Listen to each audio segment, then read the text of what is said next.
What's up, everyone? It's your boy Infrar-Ed. Welcome to the Scott Reports. Today I bring you an anime review of Joker Game, episode 11.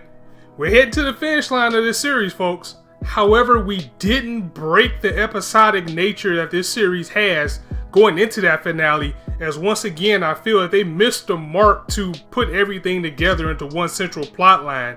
So at this point, I don't know how the series is going to end. We're probably just going to get another one and done like we got with this episode as well.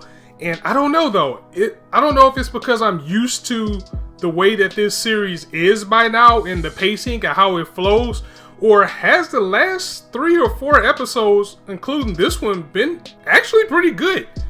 I mean, given the fact that everybody had this big high expectation for it, or maybe they didn't, or they didn't get what they thought out of this series, and a lot of people did drop it rather early on, I must say that the last couple of episodes have been pretty good, I must say. So again, I don't know, maybe it's Stockholm Syndrome because I've been reviewing this since the beginning all the way to the end and I just accepted it, or maybe they're just giving us the quality that they were supposed to have ever since this episode started, once it started off. But that's enough of that. Without further ado, let's get down to the breakdown of this episode as we start out with the standard Joker game scenario with the Japanese man being interrogated by the Germans. You know, they got him tied up, they're beating the crap out of him, basically saying, tell us what you know, your country's already sold you out, so there's no point in being loyal to them, give us the information that we need. They continue to wail on this guy to the point where he's had so much resolve that the soldiers are even questioning if he's even a spy right now. Like, you know, maybe he doesn't know anything,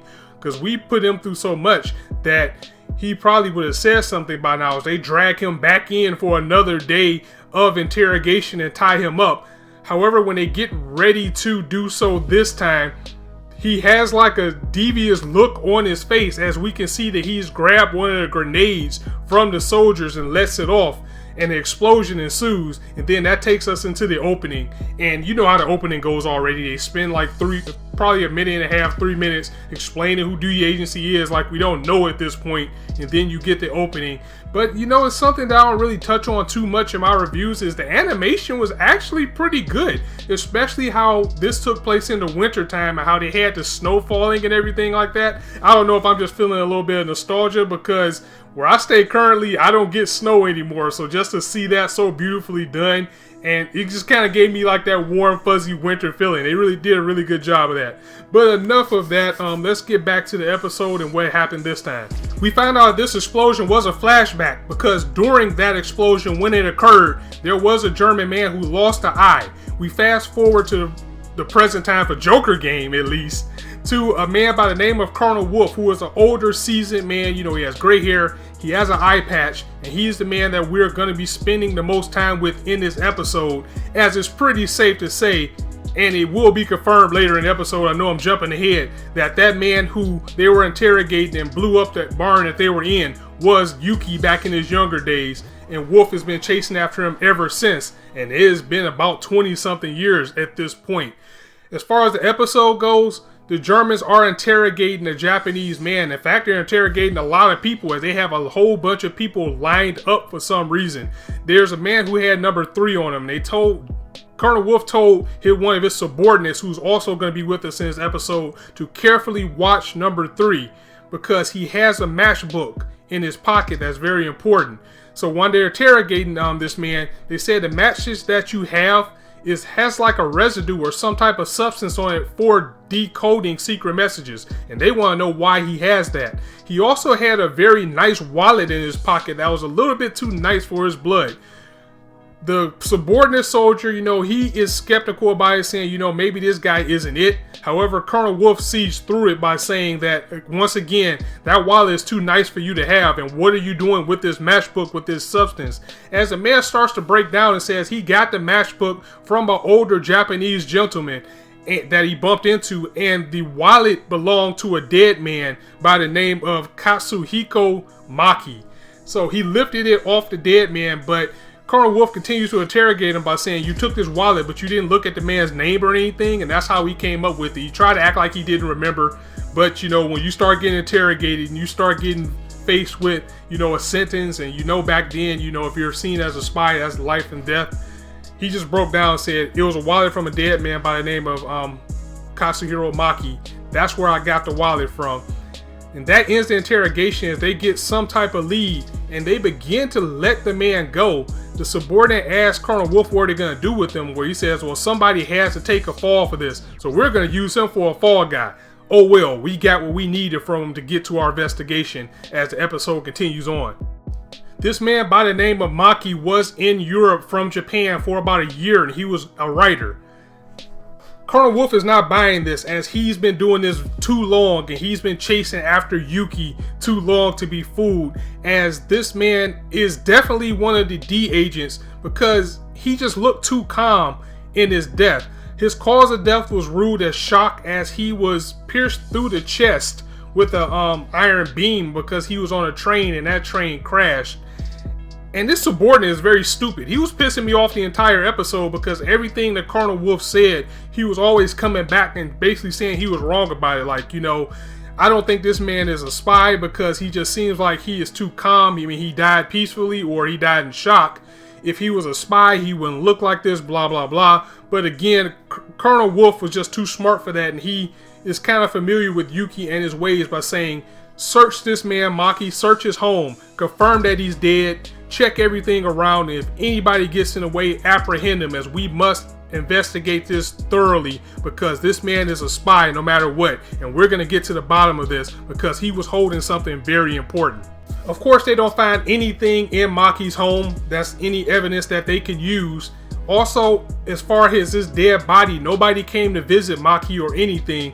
Once again, the subordinate continues to say that, you know, maybe you're wrong, Colonel Wolf. Maybe this guy just isn't what we're looking for. Also, this man's Japanese. I thought the Japanese had an alliance with ourselves and Italy in this war. However, Colonel Wolf says that Japan wasn't always our allies. In fact, 22 years ago, they were our enemies, and this is how we get to find out the backstory of what happened from the beginning of the episode, as we find out that the Germans was looking for a man by the name of the Magician, who had a whole bunch of intel that he needed, that he was going to take back to his country, that he apprehended from Germany. They did happen to catch the Magician, and they started to interrogate him, which takes us to the beginning of the episode. However, Colonel Wolf found something out about this man as he began to say that your real name is actually, before he can say the name, is the scene where we get the grenade and everything blew up and the man got away. This was 22 years ago, and again, it was confirmed that this was Colonel Yuki, as we already put together just by seeing Wolf at the beginning. So he's been tracking down Yuki ever since. He is hell bent on finding Yuki. This idiot soldier, once again, it just keeps questioning him by saying, you know, maybe you're chasing your tail on this. This seems too clean for it to be what you're looking at. Maybe you're chasing a ghost. I mean, this man has no family. He died. You don't have enough evidence. The man that you used for a fall guy could probably get us in trouble because you didn't have enough evidence to apprehend him. Maybe you're chasing a ghost, as Colonel Wolf begins to explain who Colonel Yuki and the D agency is, and in a roundabout way basically says, idiot, this is what they do. They're spies. Of course they're not going to make it easy for you to find. So we do get some type of, you know, clearance, at least for Colonel Wolf, as he begins to examine the photo, and he asks, where did this man come from? And we found out he was going on a train to Berlin. This alerts something within Colonel Wolf as they begin to rush to the hospital to again examine the body. In a way that wasn't really explained, we come to find out that Maki was holding some type of information that could be catastrophic to the Germans if it was to get out. Also, if something happened to Maki as far as him dying and the people that he was connected to finds out, it can also spearhead and crack open a whole bunch of things or a whole bunch of trouble that the Germans didn't need. So now we're on a race to get this information that Maki may have had that's planted somewhere before the inevitable of Colonel Yuki showing up. And this is all according to Colonel Wolf. So again, they do rush to the hospital, as we do find out that Maki, he did die. So we actually get a death of a D agent in this episode. He died on a train on the way back. However, before he did, he marked on his collar. He had a clean collar. He marked something in blood on his collar as he smiled, accepting his death, and his body was taken to the hospital. Colonel Wolf and his subordinate are now at the hospital as they're asking if this man had any visitors or have they noticed anything weird, but nobody does, or at least they're not fessing up to it. Colonel Wolf even starts to question his subordinate as well, saying, has this man been in this place the whole time? Did you guys move him or anything? As he says, you know what? He was in a different room at one point, but now he's stationed somewhere else. Frantic, Colonel Wolf starts to look around. He starts to ask people even harder what's going on, as a nurse in the building says that before Maki's body was moved, he was in a room with another dead man from the train who was an older gentleman. She actually says that he did have another visitor as well. It was an older man with a cane and a white glove who came to visit Maki's body. However, he said that he made a mistake and he went into the wrong room.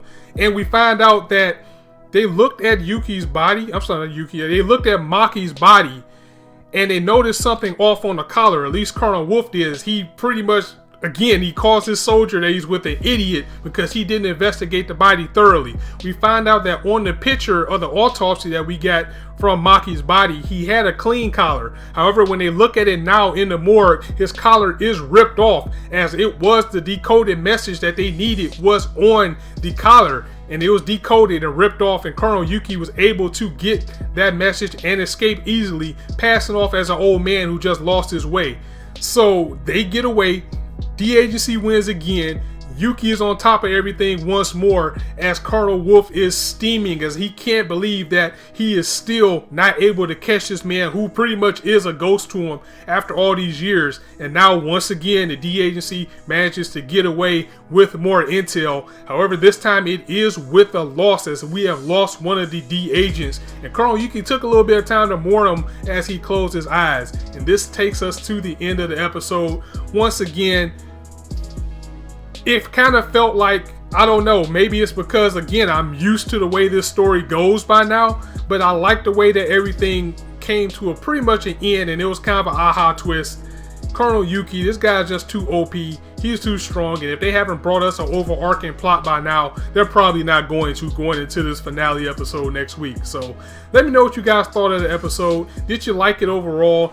And are you expecting anything to blow your mind next episode? I mean, they still probably have some type of time. Maybe next week will tie everything together, because at first I was thinking that this man being on a train, I thought that was going to link to one of the other agents or something, because you remember we did have an agent that was on a train looking for information. However, I don't think this was the same agent. Then again, they don't give us any names or any backstory about these characters, and everybody looks the same, so it's kind of hard to tell who's who anyway.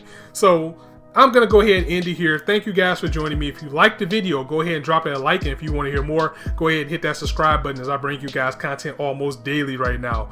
And as I always say, you guys can be anywhere on YouTube, but you chose to listen to me, and I really appreciate that. So thank you very much for stopping by.